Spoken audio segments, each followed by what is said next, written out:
What's up? Dino Supes book review, and happy Sunday. I don't think it's gonna be Sunday when you're watching this, but uh, happy Sunday.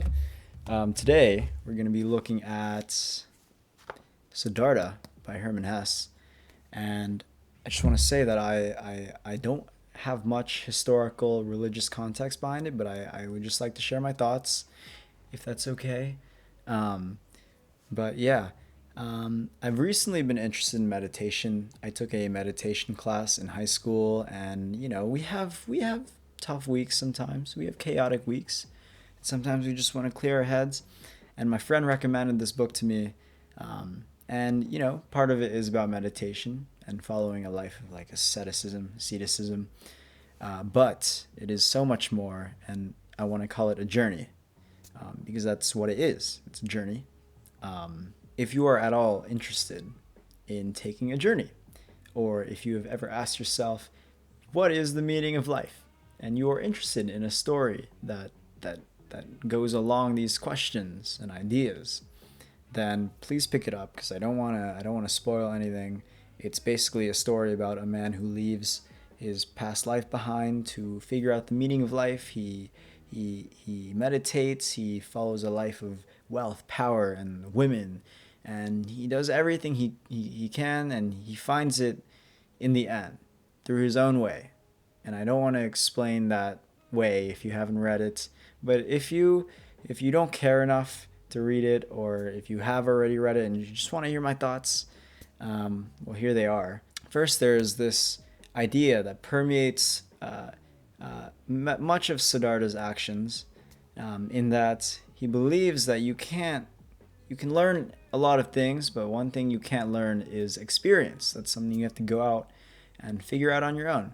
And after meeting the great Buddha, he says, it does not contain the secret of what the illustrious one himself experienced, he alone among hundreds of thousands.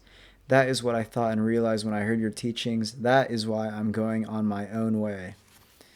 And yeah, I think it's a big reason why he travels alone. And much of the story is seems to be about Siddhartha alone. And I'm not going to say there aren't other people. In fact, other people are instrumental in developing Siddhartha to become fulfilled.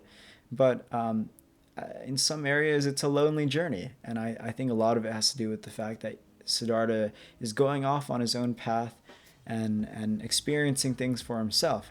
Now, I think it creates a bit of a problem, right? Because I'm reading the book, and if you can't learn things except through experience, how is it fair for me to learn what Siddhartha has, if I had not suffered myself, if I have not journeyed myself like he did?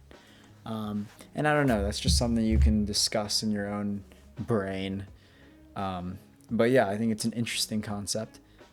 Early on in the story, you are introduced to Siddhartha's best friend Govinda, and he is like a loyal, faithful friend. He's great.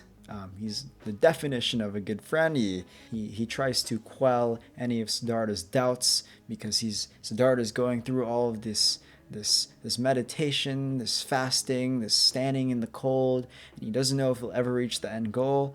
And Govinda will just say, "Hey, man, we're still learning. We're still young. All right, we'll figure it out." He tries to quell all of his worries, but one of the biggest thing Govinda does throughout the story is that he meets with Siddhartha at different points of his life, specifically after moments of great change for Siddhartha. And furthermore, he teaches Siddhartha the meaning of love. After meeting Govinda, Siddhartha is said to have still loved him, this faithful, anxious friend, and it seemed to him that was just why he was previously so ill, because he could love nothing and nobody. So one thing is that Siddhartha goes off and lives this life of materialism, of wealth and power and women, and it is Govinda who shows him that the reason why he wasn't fulfilled through those means was because he couldn't actually love anyone, and love is a topic that is really important towards the back end of the book, and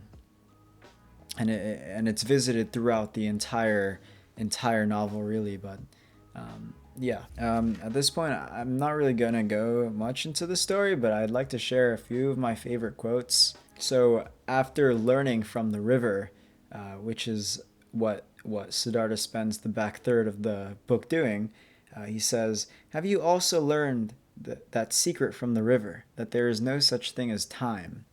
And basically, the way they explain this concept is that the mouth of the river and the like all parts of the river is the river, no matter where you go, and that time, as we see it, the past, the future, none of that exists for the sake of the river. Only the present does. In a sense, the future, past doesn't exist. It's just the now. That is what exists. And in a sense, in this sense, time doesn't exist. That the river is everywhere at the same time, at the source and at the mouth, at the waterfall, at the ferry, at the current, in the ocean and in the mountains, everywhere, and that the present only exists for it, not the shadow of the past nor the shadow of the future. Now, I'm not going to debate whether or not it's like correct or not, but that leads me to my next favorite quote, which is, in every truth, the opposite is equally true, which gives me some like Catcher in the Rye, like everyone, Caulfield, whatever Catcher in the Rye dude's name is. He's like, oh, everyone just believes in full truths. That's like why everyone's messed up, instead of just remembering that everything is only half true. Same vibes. Interesting concept. Not gonna go too much into it because, well, time. But my final favorite quote: "Words do not express thoughts very well. They always become a little different immediately they are expressed, uh, or I guess immediately after they are expressed. A little distorted, a little foolish, and yet it also pleases me and seems right that what is of value and wisdom to one man seems nonsense to another." And yeah, I relate to this right now. Honestly, I don't feel articulate anytime I speak, and my words don't really come out the way I want them to when I talk. I don't know if that's just the attribute of a very anxious person, but yeah, some ways I understand what it means. Our thoughts, the things that we feel, it's hard to convey them in words sometimes, and when we try, we don't always hit the mark. And that all goes back to this idea of not being able to share what we learn ourselves uh, through experience to others. We can't experience what others experience without experiencing it ourselves. Yeah, those were my favorite quotes, some of my favorite ideas in Siddhartha, some of the things that I learned. And yeah, again, if you're interested in ideas of meditation, asceticism, anything like that, check it out. Good read, short read, and yeah, see you guys later.